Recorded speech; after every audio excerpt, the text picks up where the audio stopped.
All right, ready to dive deep. Today, it's the history of Santa Claus. Oh, this is going to be fun. I know you think you know it all, the reindeer, the workshop. Yeah, the whole deal. But trust me, there's more to this story than meets the eye. We've got some incredible sources here. Historical accounts, folklore, even some modern theories. It's amazing how Santa's been reimagined over time. Yeah, and what's so cool is we're not here to prove or debunk anything. Right, not about that. It's all about exploring how this whole Santa figure has evolved over the centuries and what that tells us, about culture and belief. Yeah, it's really fascinating how he reflects those things. It's like, what do we value? What do we worry about? Exactly. And it's like this story just keeps getting told and retold. It really shows the power of storytelling, doesn't it? Absolutely. So let's go back to the beginning, way, way back. Okay, how far back are we talking? I'm talking 4th century, a bishop named St. Nicholas of Myra. Ah, Saint Nick. Yeah, known for being super generous, especially his secret gift giving. Like the original Santa, right? It's like the origin story right there. I've always found it interesting to think about the context, Like St. Nicholas's time, the Roman Empire was falling apart, lots of chaos. Oh yeah, things were rough back then. So acts of charity, especially for those who were struggling, would have been a big deal. Socially, spiritually. You're saying maybe St. Nicholas wasn't just being nice, but he was actually like filling a need? Maybe, yeah. And that whole idea of this good guy stepping in to help people, especially kids. Right, that's like a recurring theme, isn't it? Totally. You see it throughout the Santa Claus story all the way to today. And there's that story about St. Nicholas secretly giving dowries to those 3 poor sisters. Oh, yeah, I remember that one. They would have been sold into basically slavery without him. Wow, pretty intense. It really was. So practical, too, his generosity. Not just about spreading good vibes, it was about solving a real problem. Do you think that was seen as, like, heroic back then? Probably. I mean, it makes you think, was he like a local celebrity for doing that? He might have been. Shows you, even back then, stories about generosity, they really resonated with people. Totally. And maybe those stories were like the seeds, right, for what Santa would eventually become. Okay, so we have St. Nicholas, the original gift giver. Right, the OG Santa. But hold on, things get even more interesting because this idea of a magical gift bringer, it's way older than St. Nick. Really? Yeah, we see similar figures in cultures all over the world. Wow, so it wasn't just a one-off thing. Nope, not at all. Mm. Take Odin, the Norse god. Okay, Odin, what about him? Some stories say he rode this 8-legged horse. Can you imagine? Try fitting that in a stocking. I know, right? And he would leave gifts in shoes. Starting to sound familiar. Shoes instead of stockings. But yeah, I see the similarities. Isn't it crazy how these parallels pop up in different times and places? It's like we're all drawn to this idea of a good guy who rewards you for being good, especially during holidays. It really is. And it's not just Odin. There's Julipuki in Finland. Oh yeah, Julipuki, I've heard of him. He straight up asks, are there any well-behaved children here? No beating around the bush with that guy. Then there's Père Noël in France. He wears a fancy red cloak, leaves gifts in shoes too. So even the details are different, like what they wear, how they deliver the gifts. Yeah, but that core concept, it's the same. It really is. And it makes you wonder about how we went from all these different local figures. Right to like one global Santa. Yeah, how did that happen? That's where things get even more fascinating. We start to see these traditions blend together. I guess as people moved around, their stories traveled with them. Exactly. And America had a big role to play. They took the Dutch Sinterklaas, who was already a mix of different traditions. Right, Sinterklaas. And they kind of ran with it, shaping him into the modern Santa. So America took those European traditions and made them their own. Exactly. Think about Washington Irving. He wrote about a jolly Sinterklaas smoking a pipe. Oh yeah, I remember that. And then there's A Visit from St. Nicholas. That poem really set things in stone. Oh yeah, that poem's iconic. Reindeer, the sleigh, the whole chimney thing. It basically created the Santa Claus story as we know it. It gave everyone this vivid picture, this whole narrative. And then you've got artists like Thomas Nast building on that. Oh yeah, Nast was big. He gave us the red suit, the workshop at the North Pole. And the list of who's naughty and nice, don't forget that. All right, the whole judgment thing. It's wild, right? Like each generation added something new. Like a giant game of telephone, but with history and culture. And then, boom, commercialization. Coca-Cola's ads in the 20th century. Oh yeah, those iconic Coca-Cola Santas. They really cemented that image in everyone's mind. Red suit, jolly, the whole deal. It's amazing how one guy went from a bishop in ancient Myra. To this global icon, yeah. And that raises all sorts of questions about how we believe, how stories change, how traditions evolve. It really is mind-blowing, and we're just getting started. Next, we got to dive into the magic of Santa. Time-bending watches, magical dust, robin spies. Robin spies. This, I gotta hear. It's going to get wild. Welcome back. We're still digging into the history of Santa. We've talked about his roots, how his image changed over time, and how different cultures see him. But there's this whole other side to him. Oh, you mean the magic part? Exactly. Remember those robin spies we were talking Oh, about? yeah. Santa's little feathered helpers. Like how he's got his own secret bird network.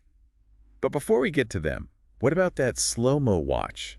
I mean, seriously, how else is he supposed to get to every house in one night? Right. It's like bending the laws of physics. The watch is a fun idea, but I think it shows how much we want to find some kind of logic in the magic. Yeah, we want to believe, but we also want it to make sense. It's like, can we reconcile the impossible with the possible? Then you've got the Santa effect. Santa effect, what's that? Well, some say that how Santa looks and sounds actually changes a bit, to make kids feel comfortable. Like he adapts to each kid. In a way, yeah. It's like he's got this built-in charisma that even spies would envy. Do you buy that?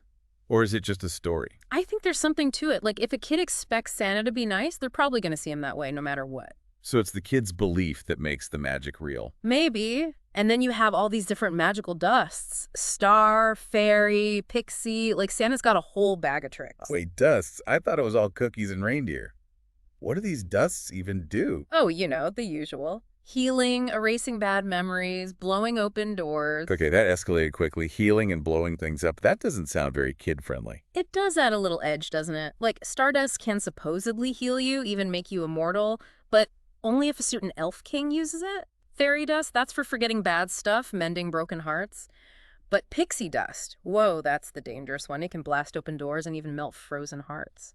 Okay, now Santa's sounding less like a jolly gift giver and more like, I don't know, a superhero with magic powers. Right.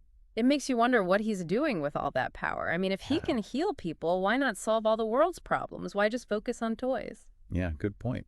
Maybe it's about keeping the story simple, keeping that sense of childlike wonder. It's like a deliberate choice to use his power for joy and happiness, not to get involved in the messy stuff. So he's sticking to the holiday spirit, not trying to play God or anything. Exactly. It's a delicate balance, the magical and the everyday. And I think that's what makes the whole thing so fascinating. But back to those robin spies. Yes, the spies. They must be busy this time of year. Right. I mean, Santa can't be everywhere at once. So they're like his eyes and ears, out there watching, seeing who's naughty and who's nice. So it's all based on what the robins see. Does that seem fair? Sure. What if they miss something? You're right. It does raise questions about, judgment. And that whole naughty or nice list, it's actually a bit controversial. I can see that. Yeah. Is it about actually being good or just being good so you get presents? Some people say it teaches kids about responsibility, that their actions have consequences. But others might see it as like, you only get love if you behave. Exactly. And then there's the whole religious aspect, too. Some families really focus on St. Nicholas, connecting the story to their faith. Right, like he's a role model. But then you have those who say Santa distracts from what Christmas is really about. Like in that Christmas guide, they talk about how it's kind of a mixed message, telling kids to be honest. But then there's this whole Santa thing, which is, a little bit of a fib. Yeah. They say maybe focusing on the religious side or on the real St. Nicholas might be a better way to go. Just keeping things more grounded in reality. Right. But then you've got sources like Christmas and Easter Errors. They go even further. They say Santa is basically an idol. Whoa, strong words. I know, right? They're saying he's got these godlike qualities, knowing everything, rewarding good behavior, being everywhere at once. And that can overshadow God for some people, especially Christians. It's a pretty bold statement for sure. But couldn't you also say Santa's just a symbol, a generosity of the holiday spirit? Not that he's literally a god. I think a lot of people see him that way, but the source we mentioned, they say believing in Santa is misleading kids, and that's a big ethical issue. Yeah, that definitely sparks some debate. It's interesting how Santa can make people think about truth, belief, what traditions really mean. He's more than just a kid's story, that's for sure. He touches on some pretty deep stuff. about morality, religion, the whole meaning of Christmas. It's amazing how one figure can get everyone talking like this. And the conversation's not over. I mean, there's this new theory, the multi-Santa theory. Multi-Santa, that's a new one. Yeah, the idea is there's not one immortal Santa, but like a whole bunch of them. They pass the torch generation to generation. So it's like a secret society of Santas. Something like that. It's a pretty cool idea. It challenges the whole traditional image. I like it. Like maybe each Santa has their own special skills. Right. You could have a tech Santa who delivers virtual gifts, an eco Santa with a solar-powered sleigh. The possibilities are endless. And it makes it more inclusive, too. Like, Santa can reflect all kinds of different backgrounds and perspectives. Exactly. It makes you wonder, what will Santa look like in the future? A female Santa? A Santa of color? Maybe a Santa who focuses on the environment or social justice. It'll be interesting to see how the story evolves, how it reflects the world around us. But I think that sense of magic, that spirit of giving, that's not going anywhere. Absolutely. But before we get carried away with future Santas, we can't forget about all the awesome Santas that already exist around the world. We've only just scratched the surface. There are so many different traditions, different ways of seeing this figure. Okay, you've got me hooked. Let's talk about those global Santas next. Those gift-giving camels and Yule goats, I got to hear more about them. Okay, so global Santas, we've talked about origins, magic, even a little bit of controversy. But now, let's see how Santa looks around the world. It's amazing, right, how one figure can be so different depending on where you go. We were talking about the Yule goat in Finland before the break. I'm still trying to picture that. Yeah, the Julipurki. Is it like an actual goat? Or a guy in a goat costume? Well, he does look like Santa with the beard and the red robes, but the goat part comes from way back, from old Scandinavian traditions. Goats were connected to the winter solstice, you know. So it's more symbolic, not like a goat actually pulling the sleigh. Right, it's how those old traditions get mixed in as the Santa story spreads. And how about getting around? Does the Yule goat fly? No reindeer for this guy. He's got a sleigh, but horses pull it. And instead of the chimney, he just knocks on the door. Knocks on the door. Bold move. And then he asks, are there any well-behaved children here? Like, straight to the point. No time for games. Got to get those presents delivered. It shows you how different cultures think about Santa, how they imagine him doing his thing. Okay, so Finland's got the Yule goat. What about France? Their Père Noël. Ah, Père Noël. He's got style. Long red cloak, a staff. Ditching the suit for a cloak, huh? Fashionable Santa. And forget stockings. He puts gifts in shoes. Shoes. That's new. But I guess it makes sense. No chimney mess.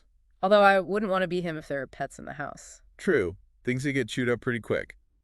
But it's cool how each tradition adapts, to what works best. Right, they all have their own logic. Speaking of which, Germany has a pretty interesting take, too. Oh, yeah, Germany. We talked about Krampus, the scary guy who punishes naughty kids. Yeah. But what about the main guy, Weihnachtsmann? He's pretty similar to our Santa. Jolly, brings gifts. Yeah, so far. But sometimes he's got this sidekick, Neck Uprecht, who's not so jolly, more of a disciplinarian. So it's like good cop, bad cop, but for Christmas. Basically. Rewards for the good, consequences for the bad. Adds another layer to the whole tradition. It makes you think, with all these differences, what really makes a Santa? That's the question, isn't it? I think it's about the core idea. That spirit of giving, the magic, the connection to the holidays. Those things stay the same, even if the details change. So it's not about the looks, it's about what he represents. Kindness, generosity, believing in something good. And that's what makes it such a powerful story. It crosses cultures because those values, they're universal. It's amazing, right, how one figure can mean so much to so many people all over the world. It shows you the power of stories, how they connect us. Even in a world that can feel divided sometimes, there's still room for that sense of wonder, for hope, for something bigger than ourselves. Well said. It's been a wild ride, this deep dive into Santa. From the real St. Nicholas to all these amazing variations, we've covered a lot. We've explored history, legends, even some of the tough questions people ask. Hopefully it's given everyone something to think about. As we wrap things up, what sticks with you most about this whole Santa thing? For me, it's that even with all the different versions, all the debates, the story still has this power. It makes people feel connected, reminds them of what's important. It's like a reminder that even when things are tough, there's still good in the world. There's still magic. Absolutely. So this holiday season, when you're with family and friends, maybe you'll see Santa a little differently. Whether he's coming down the chimney or knocking on your door, whether he's wearing a suit or a cloak or riding a goat. Remember what he really stands for. Kindness, generosity, and that little spark of hope that makes the holidays so special. Happy holidays, everyone. May your season be filled with joy and laughter, and maybe even a little bit of that Santa magic. And on that note, we'll see you next time for another deep dive. Thanks for listening.